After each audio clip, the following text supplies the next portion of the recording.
Thank you, Joe. Good afternoon, everyone. Today, I start, of course, with where I live. My colleague Ina Van Duren's here as well. Screen Archive Southeast is based at the University of Brighton, and we're a public sector screen archive.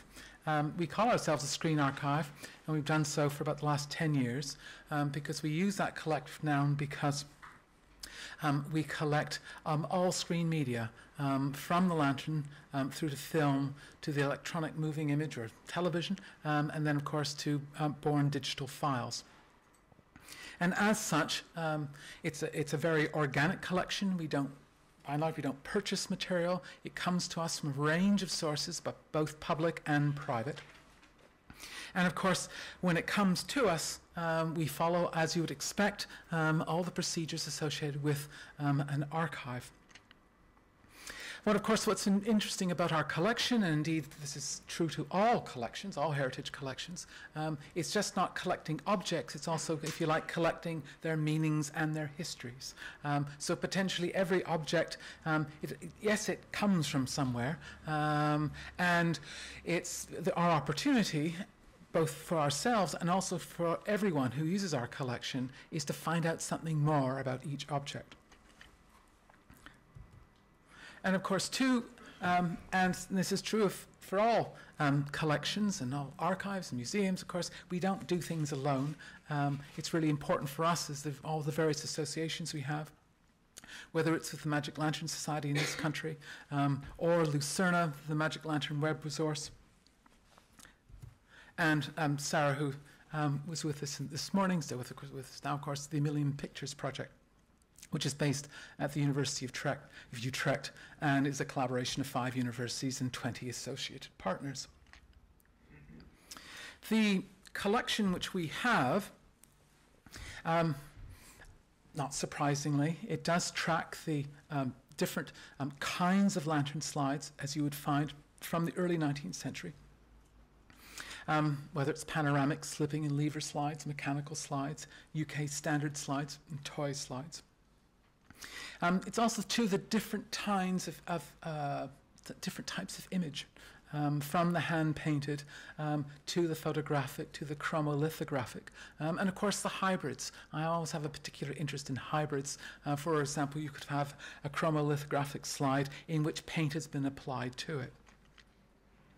Alongside collections, often too will come projectors and ephemera, and sometimes the ephemera or the publications are particularly interesting because it can include both catalogues and readings. We have about 25 different collections, come from very, very different places. The single largest collection is the Hecht Magic Lantern Collection. This is the collection put together by Herman and Anne Hecht over a period of 30 years.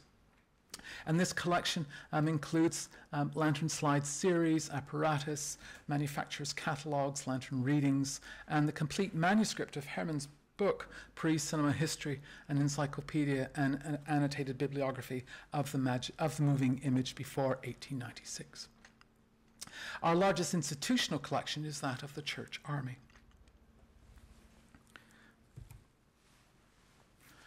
It's a little small to read. And as being part of a community, and I know that my colleague, Ina Van Duren, as we effectively establish archival standards for Magic Lantern care, of course this is something which we're also sharing with our colleagues in the Million Pictures Project and elsewhere. There's some similarities, of course, between the storage of glass plate negatives and lantern slides. But of course, lantern slides are far more complex because of the way they can involve both 2 plates of glass, an image with inside, and of course bindings, levers, pulleys, etc. And you might be interested to know that, for example, that we, because of time, we do very little repair, replacement of broken glass. And of course, too, we would never restore. My principle is we would never restore an original lantern image. No retouching, no reapplication of paint. That's something which we would do, can do, when it's in a digital state. The other thing, too, which is important as a principle, is that in terms of documentation, every slide, we will document all aspects of the slide, not just the image, but also, too, the nature of the binding, the packaging, any labeling. The digitization, and it's possible, you can construe digitization today as a form of preservation, especially if you are creating a high-resolution version which you are safely storing. Digitization preservation, a process we have found very effective, and there was a good pilot which was undertaken by my colleague Ina last summer, which using a light box, a copy stand, a high-end camera. And of course, out of that is created, as we do now with the digitization of any heritage object, a set of files, a folder of files, which of course starts with the raw file, which is the highest resolution, and then a lower resolution version of that for access use. Also, too, it's within that digital state that you can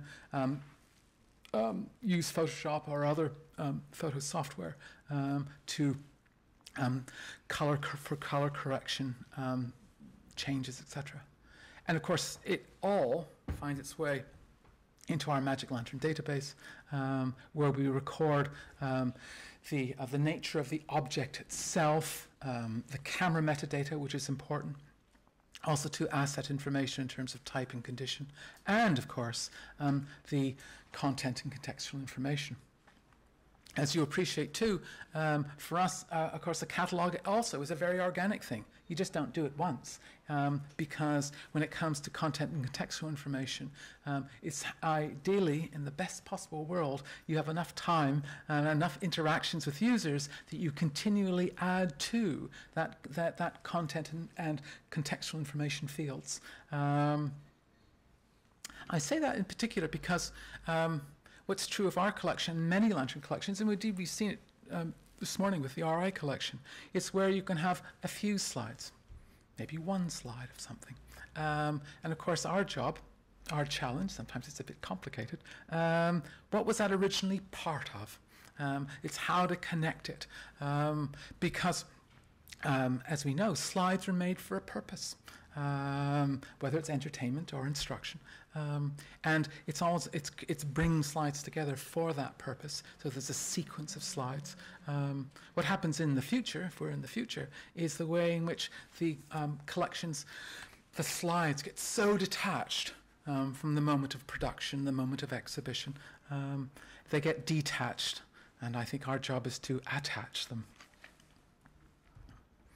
The slides in our collection, just a kind of quick tour through various examples from hand-painted panoramic slides. Slides, of course, which we don't yet know the actual stories these were attached to. You can guess, but how interesting it would be to be more, become quite accurate.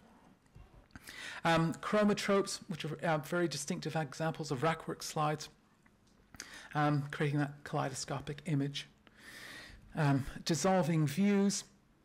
Two examples from a set of 4 by Newton and Co., which date from the 1870s. And of course, too, it's always intriguing, isn't it? The way a particular set of slides, like a dissolving view set, it's many different applications. Because you can imagine in one context, there's music. There could be poetry, there could be song. Why? Because you're talking about the change of the seasons, the change of a day. And of course, the audience is noticing those changes. So it's a very lyrical, potentially poetic experience. but you can also use it to talk about time, the relationship between this planet and the moon, the seasons, the way that lights change, seasons change, the way that time changes. A good deal of our slides are related to education. Here's a slipping slide.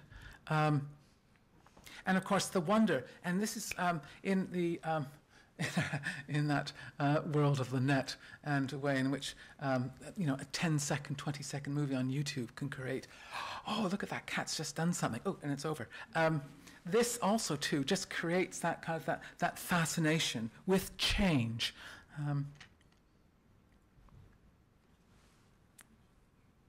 Again, this is part of a hand-painted set to do with a disaster at sea. And of course, often slides were, if you like, that their versatility was a slide's ability to place in different contexts. So you could be using this set in relationship to an actual disaster at sea. This has not been produced for that actual disaster, but you can use it to illustrate that disaster which has just happened. So in that respect, it turns into news. Our largest institutional collection is from the Church Army, but there are also Church Army elements within the Het collection. It's very, very wide-ranging, and I think the Church Army serves as an excellent paradigm for the relationship between the introduction of a new vision technology and a work of an organization which was committed to evangelizing not just the UK, but the world. And it introduced the Magic Lantern into all aspects of activity. It took a church service and literally lanternized it, so that the sermons, the readings, everything could be accompanied by a lantern slide. So effectively, they've made a lantern slide version of the Bible. And through our collection, our Church Army catalogues, apparatus, particular slide sets. I've done some work on this one because this is Pilgrim's Progress, which was very popular for the Church Army. But what's always intriguing is how do we get to the slide? In this case, there was a British painter, particularly well-known, Henry Courtney Seelis, and his painting of the Great Exhibition of 1851. But he was a painter and an illustrator. He was also a panoramic painter working with Barker. He was a student of John Martin. But this image starts as a drawing by him. Then it's engraved. Then it's photographed. And so it becomes a lantern slide. And then it's hand-painted. So it's interesting, isn't it? Just the journeys in which individual slides take. Church Army, too, of course, took its new media work very seriously, because not only did it make its own slides, but it also hired them. It lent them for free. And it even had a shop in Edgware Road in London, which you could come and look at the collection and make your samples, make your selection. This is an example of a tinted slide, which we imagine is at Church Army, which we imagine is connected to kind of images of health and well-being. It's what happens when you go to church. Also, too, of course, sung slides, which is a distinctive part of not only the work of the Church Army, but of course is very, very popular. And it's, again, it's for a communal activity. The slide is visualizing the song, but it's also, of course, by providing the lyrics. So again, as a community, how we come together and share an experience. And of course, lantern readings. The slides, of course, also take us to other aspects of kind of late Victorian culture, which includes the temperance movement. Didactic slides to do with how particular industries operate. You know, for example, you can imagine with Nestle, effectively, how does, in terms of the is this related to a slide set to do with the history of chocolate? Luscombe Tombs, very interesting manufacture. Especially when you read that they had, there's references to their slide house studio. They started in the 1870s.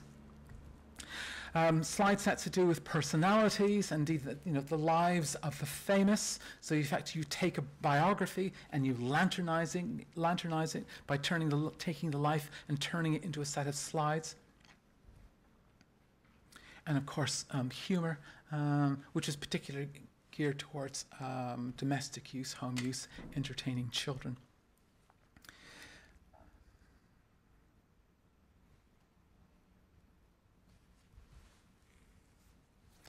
Example of a 1850s hand-painted slide. This is a striped gazelle, part of a nature series by Newton and Co. And of course, discovered this theme, and of course, which has already been introduced today, using the slide set to introduce a particular audience to aspects of the world. So the animals of Africa. Or here's a water sprout as part of the Phenomena of Nature series, which is a chromolithographic, or called an enamel slide within a mahogany mount made by J. Bernard and Sons. And of course, astronomical slides were very much part, they're part of our collection, but it's interesting just how many of them there are. And to distinguishing between slides which are, you think are pretty bespoke, made by a particular lecturer for a particular purpose, or something which is commercially made. There's the hallmarks of this is something which is bespoke. These two slides are interesting just because taking different photographs of the same slide in order to reveal what's actually written on the frame.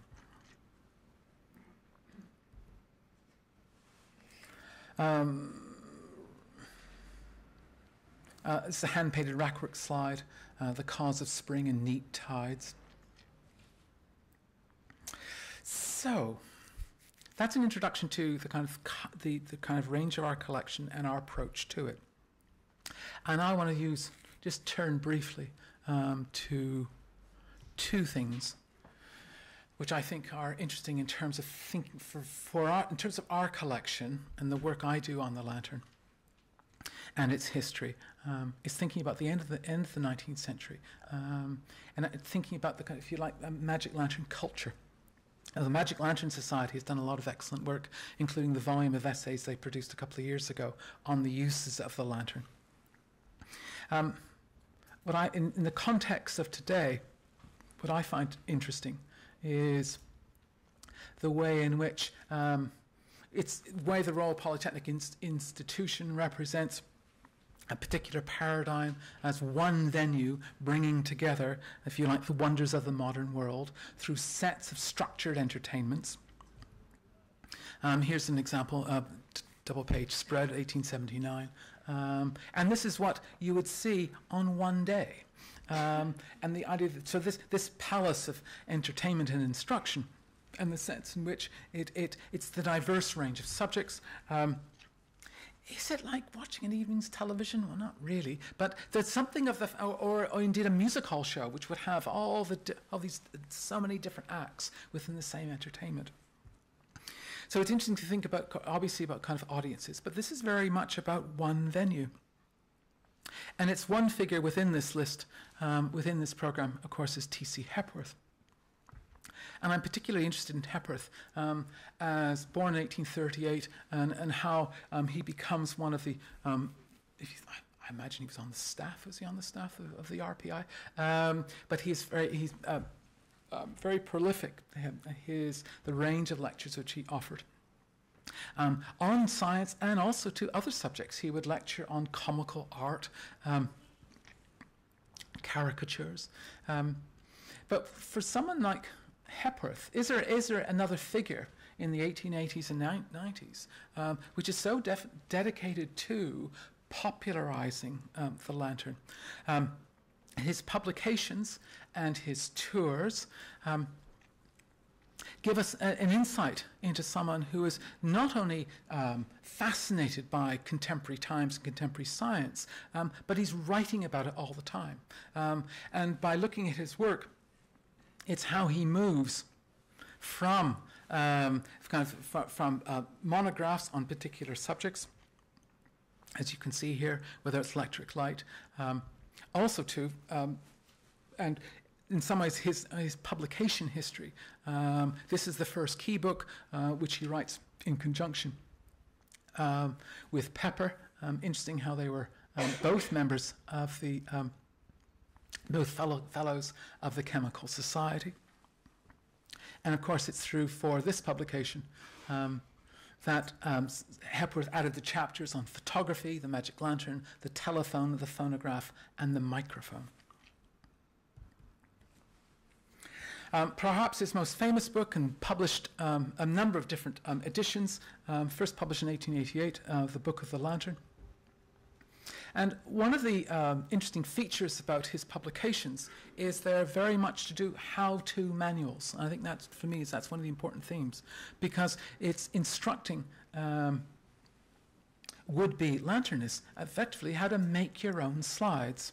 And I think that, and what the significance of that, especially for, in the context of today, a community of scientists who are interested in the popularization of their research. So isn't it intriguing that one of the themes you find throughout Hepworth's work is this how to make slides. Here's an example of a copy stand, one end of which you're placing a photograph, a print, and he effectively tells you how to build your own copy stand so that you can make your own lantern slides from photographs, from images, reproduced images. Besides his monographs, of course, he's also publishing all the time. It's quite extraordinary, just the kind of the voluminous nature of his productivity. He just never stops. And it's just not single articles, but it's also, too, is the editor of a number of publications. And, of course, there's a lot of duplication across it all. And also to this particular interest in the amateur photographer, and therefore that how-to approach is throughout. And of course, through his lectures, we also become aware of the fact that he is also traveling throughout the country all the time. Thanks to the British newspaper archive, it's now possible to do work which you could never have done within a lifetime before, which is actually trace his tours. And you can see every year, especially from autumn to the kind of late spring, he's traveling the country. He has some lectures which he's giving all the time, others he's changing. And of course, it's the lectures which also, too, represent him meeting audiences all the time. There's always a practical element, too. In this case, this from 1883, here's a lecture in Exeter, which he's talking about, this is the nature of contemporary photography, and I'm going to show you everything, including I'm going to develop a large photograph right before your eyes. Of course, too, he's referring to the trotting horse. And as we, of course, seen today, to think Muybridge in March 1882, presenting his lecture, The Attitudes of Animals in Motion. And here a year later, Hepworth is taking that and, if you like, producing his own version of the Muybridge lecture. And on Hepworth, I think his involvement in an amateur magic lantern culture, an amateur in his sense is individuals who are making their own slides. And what I was interested in his residency for a number of years at the Crystal Palace. This is Easter time. I think it starts in 1891. And on their tremendous 30-foot in diameter screen. Now, 30 foot by what? Not by 10, by 20, by 30. In the Royal Polytechnic, of course, its great claim to fame was having 48 square foot screen. This 30-foot screen, well, chances are it's bigger than Royal Polytechnic. And through these entertainments, Hepworth is not only presenting programs he's put together, lectures he's put together, but he's also hosting, like emceeing, the work of other lanternists. And why I've drawn attention to this, of course, is the competition. And it's intriguing the way in which competitions were organized by various societies. And you can see how the Crystal Palace is bringing together the best slides on a whole range of subjects, and using the Crystal Palace as a venue for that annual event. Now, from Crystal Palace, and now I conclude with something in terms of our understanding of Magic Lantern culture. I know I'm just opening a door onto it. I've recently become intrigued by the work of a particular society and its activities in relationship to the lantern. The Brighton Sussex Natural History Society started in 1855. In 1887 it became the Brighton and Sussex Natural History and Philosophical Society. And it's intriguing the ways in which it began to adopt the lantern. My first reference I found in 1872, the use of an oxyhydrogen lantern in relationship to a lecture, as part of a lecture of lunar photographs. 1874, 75, 76, it has an annual event at Brighton's Royal Pavilion in which it has a display of scientific instruments. One had 50 microscopes, each with a different specimen, and converting the music room into a dark room for a set of lantern lectures, a different one on each quarter hour. But what really the lantern, oxyhydrogen lantern, used occasionally within the work of the society, but then something, for our purposes, something very interesting happens. Because in its report of 1891-92, it says, the great success of the year, in that they have now more members than ever before. What has changed? Well, they've purchased an electric magic lantern. And the room they've used now has a guaranteed electric supply. They have more members, and they've developed a photographic section. And the photographic section has workshops on exposure development, enlarging every aspect of not only photography, but also of lantern slide making, but also photo micrography and instantaneous photography. Not only is the society changing, has more members, there's a new dynamic because of, I would argue, because it's here, it's an easy argument to make because the evidence is so transparent.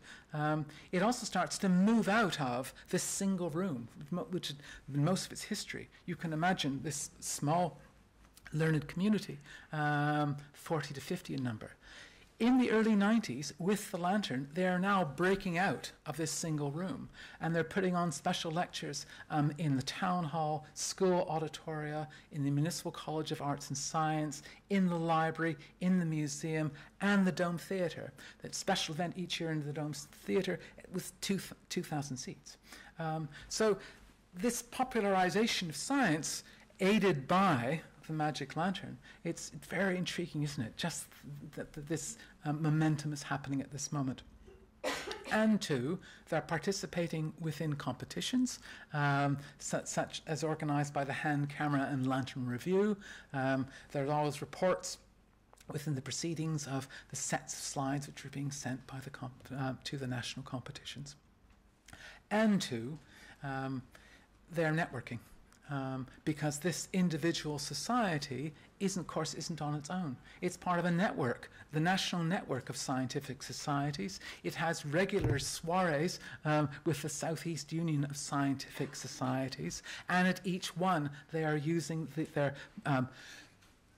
presenting, if you like, the new scholarship, but of course it's always with the lantern. There's evidence of the photographic section and its work, the range of lectures which would be offered. to move from talking effectively to your peers to audiences in public venues. That's the shift which has taken place in the 1890s. And the president from 1902 was a Dr. Edmund Spitta, very interesting chap, because he was president of the Royal Microscopical Society, also vice president of the Royal Astronomical Society. And I'm sure that his presence within this society was very important to focusing its attention on photography, microphotography, and the use of the lantern. So to conclude, and there was a question this morning, which I think connects to this very well, how one society, of course, is changing because of the use of the lantern, but also they're actually working in a very different city than when they started in 1855. Why? Because there are all these new public spaces. There are these new public theatres, because there's a concert hall, there's the school halls, the museum with its education room. This growth in municipal culture is actually providing the venues for, in this case, science, popular science, to be presented and enjoyed, but also to stimulate, especially with their ongoing emphasis with kind of stimulating young people to take up the cause to become scientists. I think that's it. Thank you.